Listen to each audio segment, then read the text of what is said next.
I'm Carolyn Stevens from Leading Performance. I work intimately with executives and leaders and teams in a trust-filled relationship that leads to outstanding performance and results. I know you'll find this particular leadership bulletin really useful. It's about rapport and critical judgment and how they're like oil and water. I don't know why this bell hadn't rung so loudly earlier with me, call me slow if you like, but it was a superb realization when it occurred. And that was last week when I was in dialogue with a leader I coach. I got real clarity on how you can't be in rapport with someone whilst you're critically judging them, either judging what they've done or how they've behaved. Rapport and critical judgment, like the grease and the H2O, don't go. So we have a problem here because, let's think about it. As a leader, you have three choices when one of your team members or a peer or even your boss does something that gets under your skin. You can, firstly, do nothing. And I've got to say, ignoring it isn't an ideal choice for a leader who's driving efficiency and productivity and end results. You can, secondly, request or demand that they change their behaviour, but that's not likely to get you far either. Thirdly, you can influence them. And contemporary leaders are skilled at influencing others, persuasively shaping others' thoughts and feelings and actions. And if you're going to stand a chance of positively influencing the other person, rapport is a must-have, a critical building block.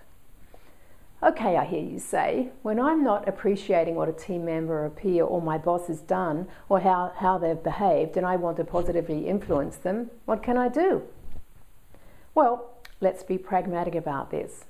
Because sooner or later we act out what we really think, I suggest that, if possible, you stay away from them until you've stopped judging and criticizing them.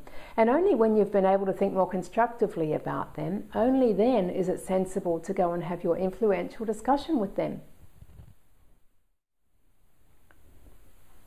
Think constructively about them. Are you crazy? I hear you say. Now listen up. This is important. The thing is, you actually don't know enough about them to judge them. You probably don't know the intimate details about what happened to them earlier in the day, the drama they had last week, the huge crisis they had to deal with last month, and that last year they had 3 serious family catastrophes, and when they were 10, something happened to them that will probably impact them forever. And as well, their genetic disposition has them being inclined to conduct themselves as they do too. You get the point, don't you? You haven't walked in their shoes, you don't have their relatives, you don't know what pressures and stresses they're currently experiencing and they've been exposed to, so how can you judge them?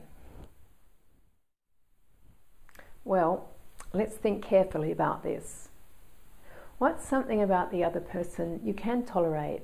Or even better, what could you value about them? And if after thinking about that, you haven't yet come up with anything about the other person you could value, I hate to do this to you, will you ask yourself the question again?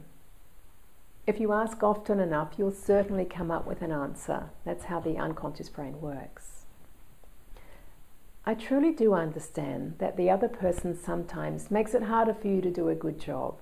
They appear incompetent, or they seem to be behaving in a self-interested way, or they say they'll do something and they don't.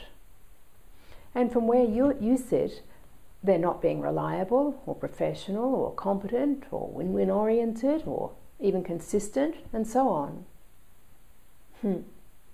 What I notice about many leaders who are not yet quite great is that they complain and criticize other people, rather than do what they need to do in the interests of efficiency and productivity and results. So, when all this frustrating, annoying stuff was going on, if you were behaving at your best, if you were being an exemplary leader, what would you be doing? How would you be reacting? What would we notice about your behaviour? I know that it wouldn't include any finger-pointing, accusatory stuff.